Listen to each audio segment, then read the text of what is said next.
and Shabbos is connected with the concept of geula, of redemption. Every Shabbos we say in the benching, we remind that this Shabbos is connected to the time when there will be a complete Shabbos, which obviously refers to the time of the Geula Hasidah, Liyem Shekuli Shabbos L'chayi Ho'ilamim. When Yud Beis Tammuz, which is a day that's connected with Geula, comes out on Shabbos, so the idea of Geula, of redemption, is especially emphasized. In other words, you have the idea of Geula both in the days of the month, the idea of Yud Beis Tammuz, which is a day of Geula, as well as Shabbos, which Shabbos is also connected with Geula. And in reality, the idea of Shabbos, which is connected to Menucha, to rest, is also connected to redemption, because the idea of redemption is the idea of Menucha. And this is especially brought out in the Parsha of the week, as the famous saying of the Alter Rebbe that one should live with the time, which refers to the Parsha that we read that week, that a person should actually live with the Torah that is read in that particular week. So the end of Parshas Balak, which in Chutz La'aretz we read both Chukas and Balak. In Eretz Yisrael this week we only read Chukas. But in Chutz La'aretz we read both Chukas and Balak to catch up. In other words, we're giving Eretz Yisrael is a week ahead of us, because Shavuos we had Shavuos on Friday and Shabbos. In Eretz Yisrael they only had Shavuos on Friday, so they read Parshas Nosei the second day Shavuos by us. So they're constantly a week ahead of us in the reading of the Parsha. So this week we come together and we read Chukas and Balak. They read only Balak. So at the end of Parshas Balak, which is the Parsha, which is both for Chutz La'aretz and for Eretz Yisrael, the Torah mentions the Nevuah of Bilam, the Nevuah that Bilam said, the prophecy of Bilam. And in that prophecy, the Rambam, at the end of Hilchas Malachim, which is also referred to as Hilchas Yemeis HaMashiach, the laws which pertain to the days of the coming of Mashiach, the Rambam mentions that besides the fact that the idea of Mashiach is mentioned throughout Torah Sheba'al Peh and also in the Nevi'im and Ksuvim, but it is also mentioned in Torah Shebiksav and the Nevuah of Moshe, in the Chamisha Chumshei Torah. And where is it mentioned? It's mentioned in this week's Parsha, in the Nevuah of Bilam. And as the Rambam explains over there, that each pasuk has two parts. So the beginning of the pasuk refers to the redemption that occurred during the times of David HaMelech, which David Melech Yisrael Chai V'Kayam, and also David is referred to as David Malka Meshicha.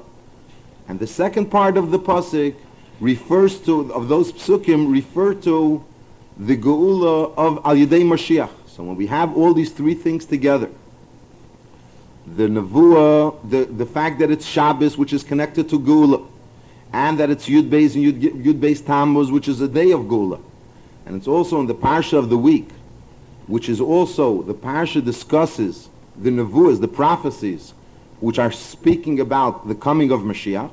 So the idea of Geula is especially emphasized. And obviously it's especially appropriate to learn the halachas pertaining to the coming of Mashiach, which, as the Rambam mentions, that besides the fact that a person is obligated to believe in the coming of Mashiach, a person is also expected to wait and anticipate the coming of Mashiach. And as the Rambam mentions, that this is supposed to occur every single day. Although the Rambam actually, as the Rebbe mentioned incidentally, the Rambam doesn't bring a mocker to prove that a person is actually supposed to be constantly waiting in anticipation for Mashiach. But nevertheless, this is what the Rambam mentions, that a person is supposed to be a mechaka lebiyasi. He's constantly waiting for the coming of Mashiach. And through learning the halachas which are connected to Mashiach, is just like the Gemara tells us, when a person learns the halachas connected with a particular carbon. So it's as if he brought that particular carbon, which a carbon is not necessarily something which concerns the entire of Klal Yisrael. There are various different types of karbanos. There are certain karbanos which are carbon yochid. It's a carbon of a particular person that only deals with that particular person. That person is obligated to bring a certain carbon. And there's certain karbanos that are dealing with a group of people, but not the entire Klal Yisrael. So especially when we're dealing with the concept of Mashiach, the concept of Geula, which is connected to the entire Klal Yisrael, so certainly it's appropriate the learning of the halachas of the Geula, the halachas of Mashiach, and through that we will certainly speed up the bringing of Mashiach. And the difference that will happen when Mashiach will come, as the Rebbe mentioned, that the idea of Geula is connected to the entire Klal Yisrael, is because the Geula Ha'asida, the Geula which will come speedily in our days, is different than the Geulas that we had in the past. There were other Golias, beginning with Golus Bavel, and then there was Golus Madai and Golus Yavon. But nevertheless, when the Jews were redeemed from those Golias, only part of Klal Yisrael was redeemed. And another part of Klal Yisrael remained in Golus, as we find by Golus Bavel, that Achor Shva Mazgir remained in Golus. And only a small portion of Klal Yisrael came out of Golus. And generally, only amongst the Shvatim that went into exile, there was two groups. There was the Aseres HaShvatim, the 10 Shvatim, and then there were the other two Shvatim, which were Yosef and Binyamin, which were the main part of Klal Yisrael, the Ikar HaShvatim. So only they were redeemed from Golus. As far as the other 10 Shvatim, there is a daya that says that they were also partially redeemed. But nevertheless, although they were redeemed from Asher, in which they went into Golus, they exiled to Asher, but nevertheless, they never actually ended up back in Eretz Yisrael. They ended up in Hari HaCheshach, in mountains of darkness. But only part of Klal Yisrael went back into Eretz Yisrael. The Geula Hasidah, the Geula that will come, the redemption out of this Golus will be a redemption that will redeem Jews, all Jews out of Golus.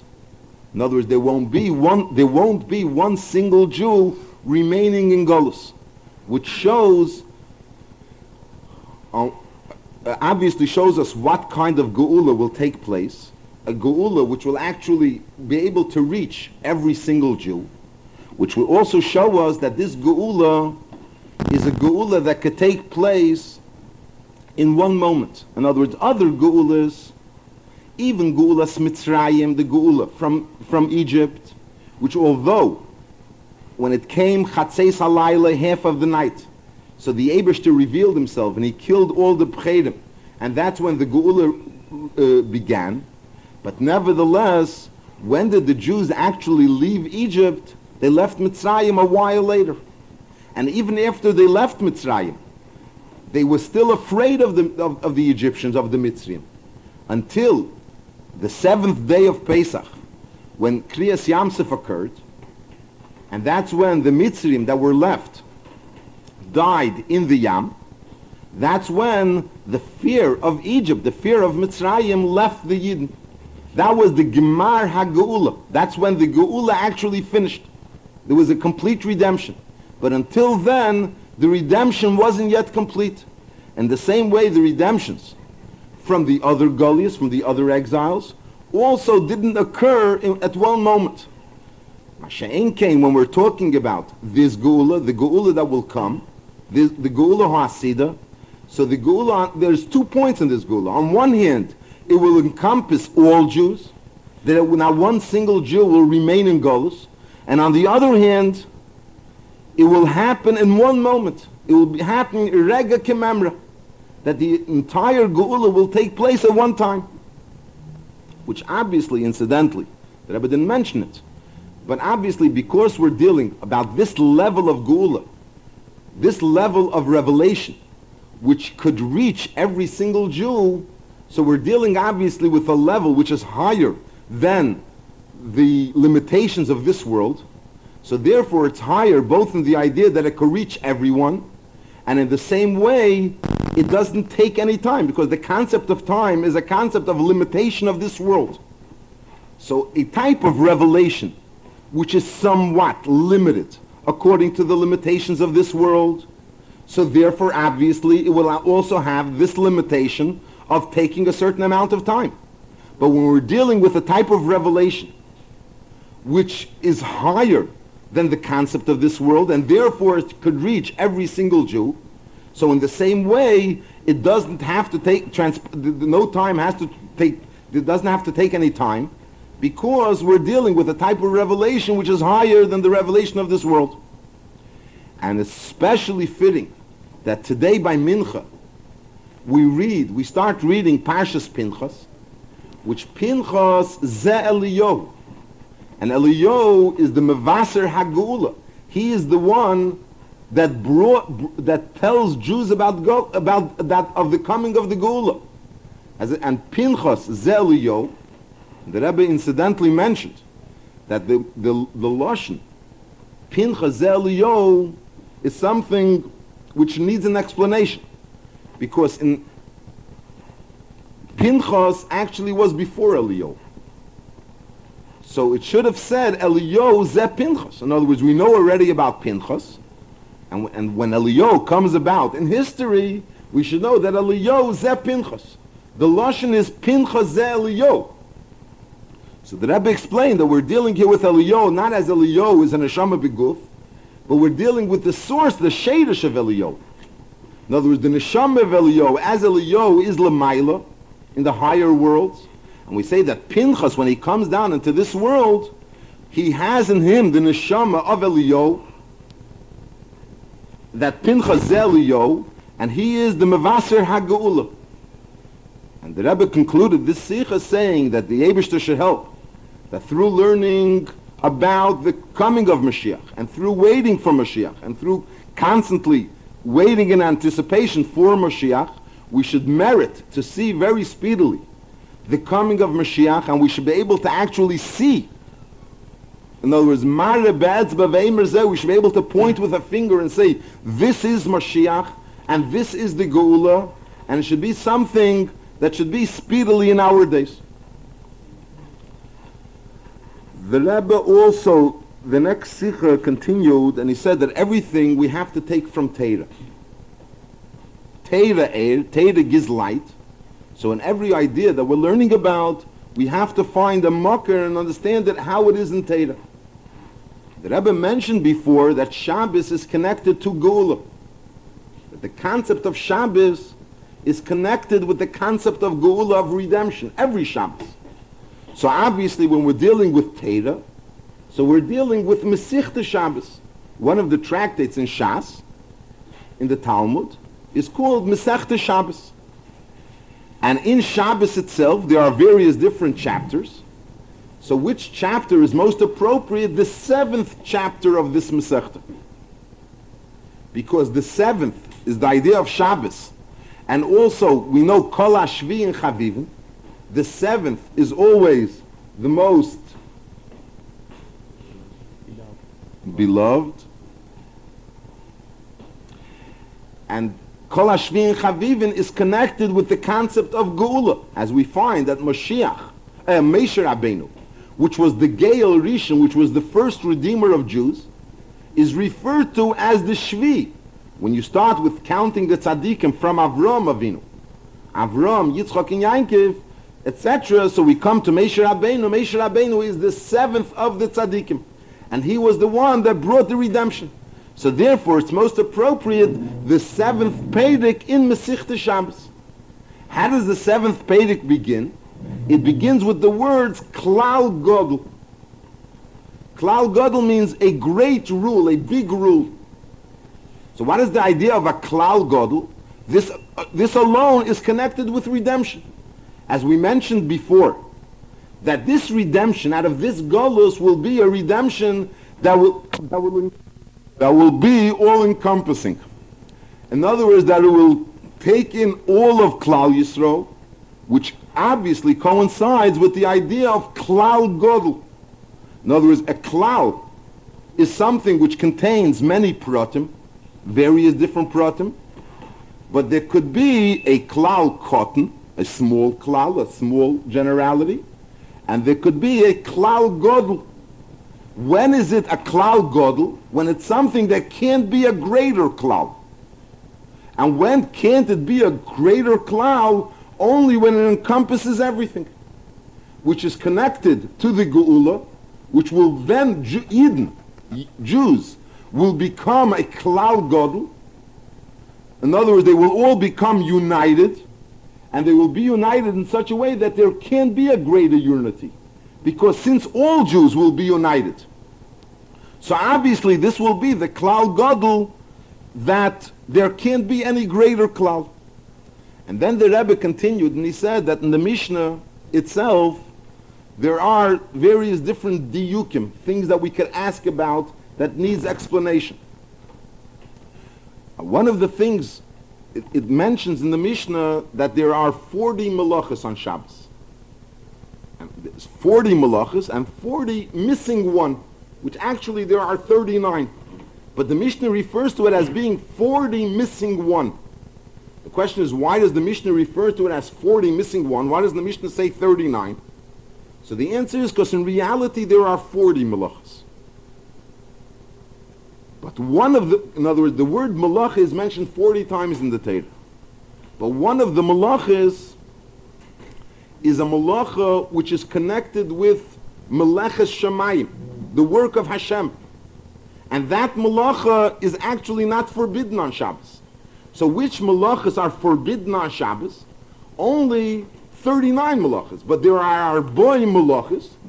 But chaser achas, one is missing. In other words, one is not forbidden on Shabbos. The Rebbe mentioned that actually both the beginning of the Mishnah and the end of the Mishnah needs explanation. The beginning of the Mishnah starts off with that what are the 39 malachas? It starts off with Hazireya, someone that plants, V'acherish, and someone that plows. So in reality, as the Gemara mentions, that it should mention plowing before planting, because normally you plow and then you plant. So the answer is because sometimes you could plow after you plant, and the Mishnah is trying to tell us that even if you plow after you plant, not only if you plow before you plant, is it forbidden, which is the normal way of doing things, but even if you plow after you plant, it's also included in the concept of plowing, included in the rule of plowing, and therefore it is forbidden on Shabbos.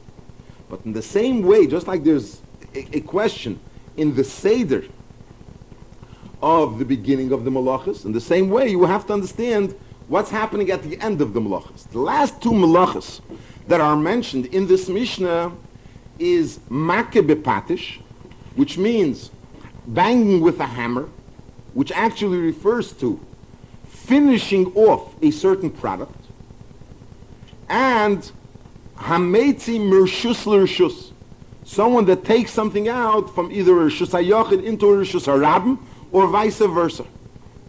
The question is, it would be more appropriate to mention makeh bepatish, banging with a hammer, as being the last malach, because the idea of makeh bepatish is finishing something off. So in other words, after we mentioned all the malachas, it would be appropriate to say that the last malacha is when someone finishes off a product. Why is it that the last malacha is hametzi mershus l'rshus, taking out of one domain into another domain? So the Rebbe mentioned that there are those that want to explain that the reason for it is because hametzi, the idea of taking something out from one domain to another, the Rishonim refer to it as being a malacha kala, a not such a difficult malacha, because you're not really doing anything. You're only taking it out from reshus hayachin into reshus harabim. If you carry in the same reshus, you could carry miles. You didn't do anything. But on the other hand, if you take something for a few inches from reshus hayachin to reshus harabim, then all of a sudden you're aver. So it's a malacha which is referred to as a different type of malacha, and therefore the Mishnah finishes off with it. But the Rebbe said that this answer is something which is, in other words, a little adechik. In other words, it's not so simple to accept. So the Rebbe explained another explanation that in reality, all the malachas of Shabbos, the concept of the malacha is taking something out from one domain into another domain. In other words, the idea of a Rishus HaYochid and Rishus HaRabim, which Rishus HaYochid means a Rishus of a private Rishus, a private domain, and Rishus HaRabim means a public domain, really signifies the idea Rishus HaYochid refers to the Rishus of the Eibusher, the Rishus of Yechidei Shaleilam. That's the Rishus HaYochid. And Rishus HaRabim refers to the Rishus, which is, so to speak, outside the Rishus of the Eibusher. It's the Rishus, it's a public Rishus, which is a Rishus of Klippa. And the idea of malachas of Shabbos, what is the Isser of every malacha? Taking it out of the Rishus, of the domain of the Eibusher, so to speak, and bringing it to the outside, to the public domain. And that is really the idea that we find that the malachas of Shabbos, what is the criteria to decide what is a malacha on Shabbos? So the criteria is whether or not it was a malacha in the Mishkan. What is the idea of a malacha in the Mishkan? The idea of the Mishkan was to take this world, the mundane world, and to transform it into a dwelling place for the Eibusher. That was the idea of Avedas HaMishkan. V'asu li migdosh v'shachanti b'seichem. You'll take a world, and I will dwell amongst you. And which is the idea of every person, Avedas Hashem, making this world into a dira b'tachtenim, making this world into a dwelling place for the Eibusher. Just like there was one particular Mishkan, which was the place of Hashras Hashchina, where the Eibusher dwells. In the same way, generally, the objective of every Jew is to take this world and to transform this world that it should become a dwelling place for the Eibusher. And that's why, and these malachas, when you say that there are malachas of Shabbos, what are the malachas? The malachas start off in Kedusha. In other words, there are the malachas, how they are in holiness, of transforming this world into a dwelling place for the Eibusher, which is basically the idea of taking things from a Rishus HaRabim, which this world is referred to as the public domain, and bringing him into a Rishus HaYochid. And in reality, there are 40 malachas. There are 40 different ways of doing this. But when they come out in Klippa, in other words, taking from a Rishus HaYochid into a Rishus HaRabim, then there's 39, because there's one malacha which is connected to Malach Shamayim, which you don't have in Klippa. But everything in Klippa always has a Shedish in Kedusha. And the Shedish is taking the Rishus HaRabim and transforming it into a Rishus HaYochid. Or taking this world, the Tachtenim, the lower world and the lowest world, and transforming it that should be a dwelling place for the Eibusher. And that's why the Mishnah finishes off that the last malach is Hametzim Rishus l'Rishus, taking out from one domain into another domain, because in reality this last malacha explains and really is the basis of all the malachas. That all the malachas, the concept of all malachas, is taking it out from the domain of the Eibusher to the domain of Rishus HaRabim, to a public domain. And our Aveda in reality is to take this world, which is the domain, as it's seen now, it's Elam HaKlipis, it's a world which is full, it's referred to as a public domain, and transforming it into a Rishus HaYochid, which again, and that will actually happen when Mashiach will come, when then the Eibusher will have this world as a dwelling place for the Eibusher. And the Rebbe went back to the idea of that's Yud Beis Tammuz. And the name of the Baal HaGeula was Yosef Yitzchak. So the idea of Yosef, in Pasuk it says that what does the word Yosef mean? Yosef li Hashem bein acher. That Rachel was praying that the Eibishter should give her another son.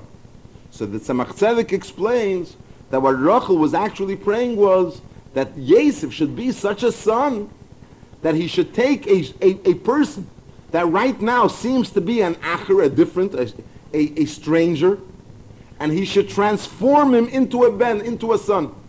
That Yosef li Hashem, that he should make a bein out of acher. That he should take an acher, a stranger, and transform him into a ben. Which was the idea of the Frierdiker Rebbe, which took every person and transformed him, that he should be visibly a son of the Eibishter, that the neshama, his neshama, which is part of the Eibishter, should be visible, should be apparent. And that is the concept of Geula, taking this world and revealing the son, the fact that every Jew is actually a son by the Eibishter, revealing it in every single Jew.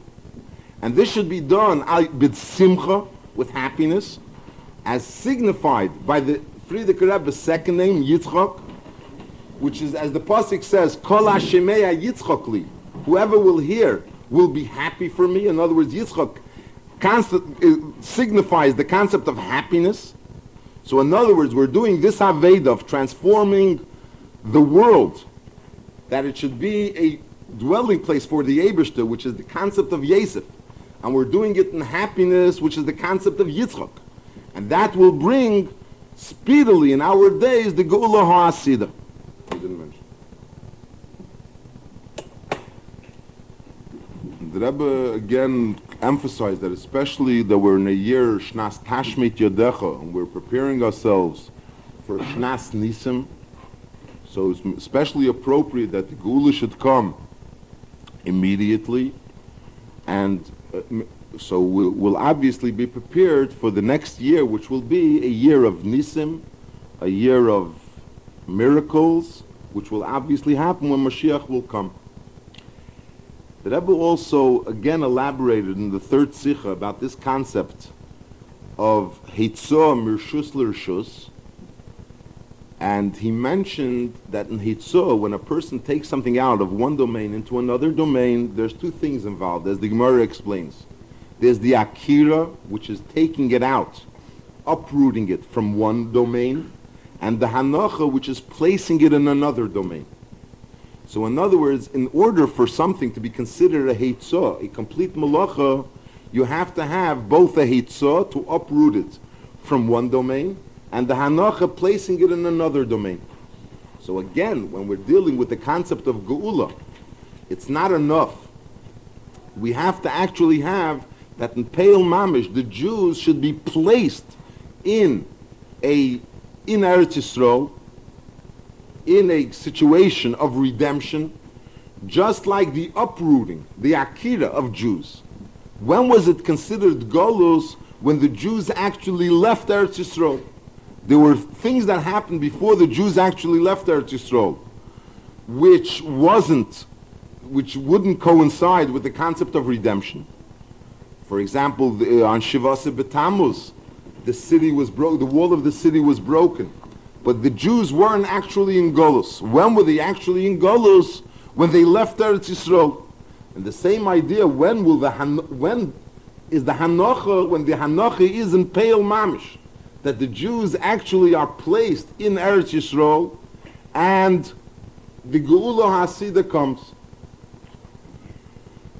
And the Rebbe continued, and he also said that the concept of Yud Beis Tammuz, we know that there are 2 days of the redemption, Yud Beis and Yud Gimel Tammuz. And as the story is told, that on Yud Beis Tammuz, the Frierdiker Rebbe was notified that he is being liberated. But because there was some type of a holiday there in Russia, so the official papers weren't able to be filed, and they were actually filed and given to the Frierdiker Rebbe on Yud Gimel Tammuz, on the following day. So, in other words, the concept of Yud Gimel Tammuz brings out that it's something that should be actually official also. In other words, Yud Beis Tammuz, the actual liberation occurred. The Frierdiker Rebbe was notified that he is free to go.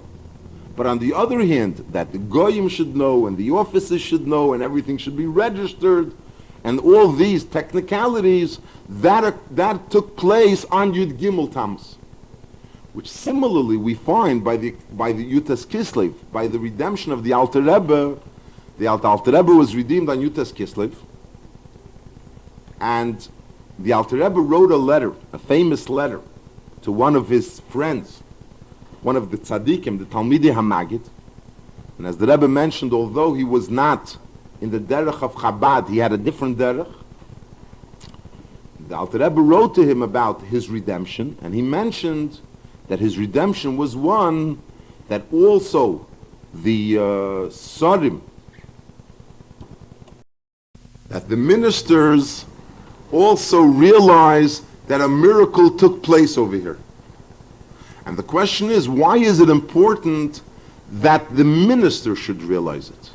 In other words, the redemption of the Alter Rebbe was one that Teres Achsidus was redeemed. So why was it so important? Why did the Alter Rebbe make such a strong emphasis of the fact that not only was he redeemed and not only a miracle did a miracle take place, but furthermore that this miracle was so visible that even the ministers in the country at that point in time realized that this was the hand of the Eibishter and a miracle took place. Why was that so important? So the Rebbe explained that the idea of redemption and the idea of Geula is not only that there should be a redemption, but this redemption should be lemata mata. In other words, that it should come down to this lower world. And there's nothing lower than that even non-Jews should also realize that a miracle took place. And in other words, the idea is that even a person that doesn't have a concept in Yiddishkeit and doesn't have a concept in Teiro mitzvahs, someone that sees the world as it is, but he should also be able to see that a miracle took place. And in the same way, in the miracle of Yud Beis and Yud Gimel Tammuz, that it's not only it was enough that the Frierdiker Rebbe was redeemed, which took place on Yud Beis Tammuz, but also that it should come down into Yud Gimel Tammuz, which the idea of Yud Gimel Tammuz is that it should come down into technicalities, that the officers and the secretaries and all the other people that are involved in the technicalities, it should all be filed that the Frierdiker Rebbe was redeemed.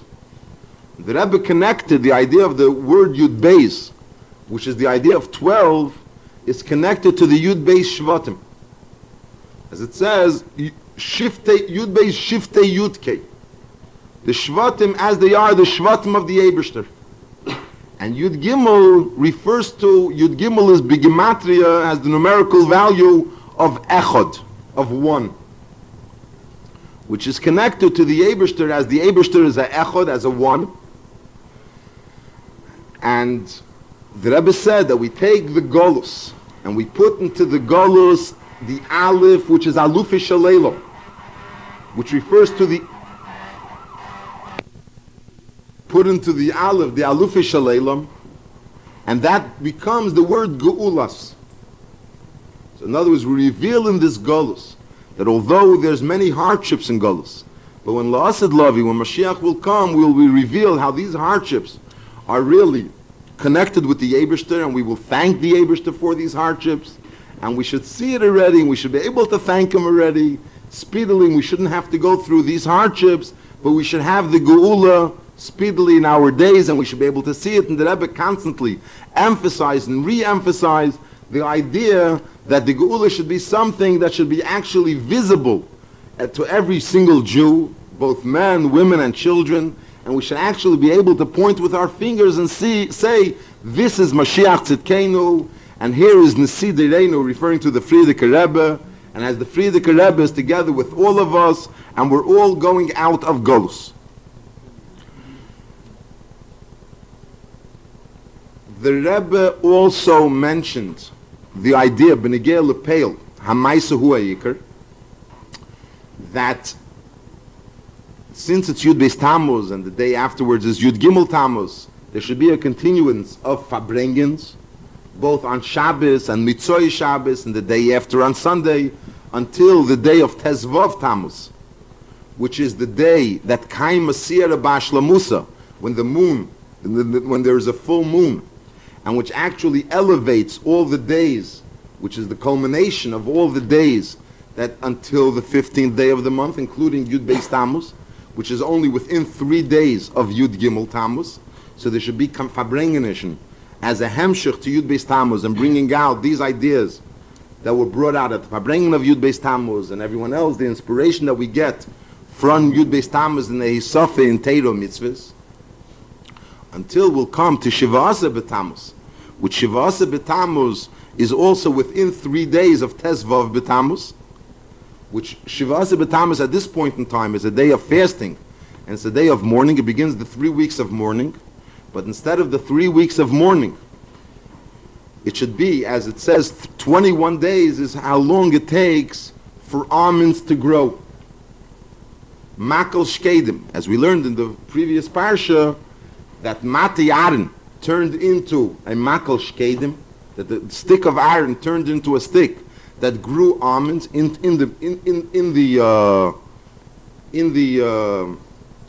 Mishkan, in the tabernacle. So, which signifies obviously the ideas of brachas connected with shkedim, not chas v'shalom heipach habracha. So these 21 days that begin in Shivasa B'Tammuz should be transformed, instead of being days of mourning and days of fasting, it should rather be days of joy and days of redemption, with the Geula Hasidah, which will come speedily in our days. The Rebbe also mentioned Benegeh Lepel. That was the first thing the Rebbe mentioned, was about the idea of Farbrengen. At the end of Farbrengen, the Rebbe again mentioned about learning the Torah that the Frierdiker Rebbe wrote or said, especially now that they just printed a new Sefer HaSichos, which many Sichos which were already printed, but many which weren't, and also some of them which were rewritten and written Mar Mekamis, and they were things that were mistakes, they were fixed. So especially important to learn the Svarim, especially the Sefer. And the Rebbe also, during the Farbrengen, there was a group of people from France. And the Rebbe mentioned that since they're here from France, so the Rebbe mentioned the idea that there was a dispute between the Alter Rebbe and other Talmidei HaMagid, other tzaddikim, when there was the war between Russia and France, who should win? What would be better for the Jews? Whether if Russia wins would be better for the Jews or France wins. And the Alter Rebbe was of the opinion that if Russia wins, it will be better for Jews as far as Yiras Shamayim is concerned. And eventually Russia did win, and France lost. And that eventually had the effect that the Rebbe said, we saw later that it had an effect even on the people in France. And there was a certain, in other words, on the Yiras Shamayim of the people in France, until eventually there's people now in France that are connected to the to Chassidus, to Rabbeim, to Chabad, and the learning Teres Chabad. Until now, there came a group of people from France. This Shabbos were here. And in fact, the Rebbe mentioned that the Frierdiker Rebbe himself was in France before the Nesias and during the Nesias. And he sent letters to France, and he sent Chassidus to France. And as I'm sure everyone knows, that the Rebbe himself the Rebbe Zal Gesundsein was in France, and the Frierdiker Rebbe obviously sent letters to him while the Rebbe was in France, and the Rebbe learned in France, Chassidus. So it's especially appropriate, the Rebbe mentioned, that since there's a group to perform the mitzvah of Achnosas Orchim, is first to ask them all to say L'chaim, and they should sing also the Nigun, which the Rebbe sang once many years ago, 15 years ago, the Marseille, marching song of France, the French national anthem. He sang it with the words of Ha'aderes v'Ha'amuna. And he said, you start from the beginning of Aleph Beis, Ha'aderes v'Ha'amuna, until Atila v'Atiferes, which includes everything in this world. And we say that there's all L'chayhu Elam, everything belongs to the Eibishter. And the Rebbe himself started singing Ha'aderes v'Ha'amuna, and obviously everyone joined in Ha'aderes v'Ha'amuna, and this took place twice during the Farbrengen. And the Rebbe concluded the Farbrengen that Mashiach should come even before we have a chance to blink an eye, and even before we have a chance to say Keheref Ayin, Bikorev Mamish, And everything should be besimcha ubetuv levov. A gute Woche.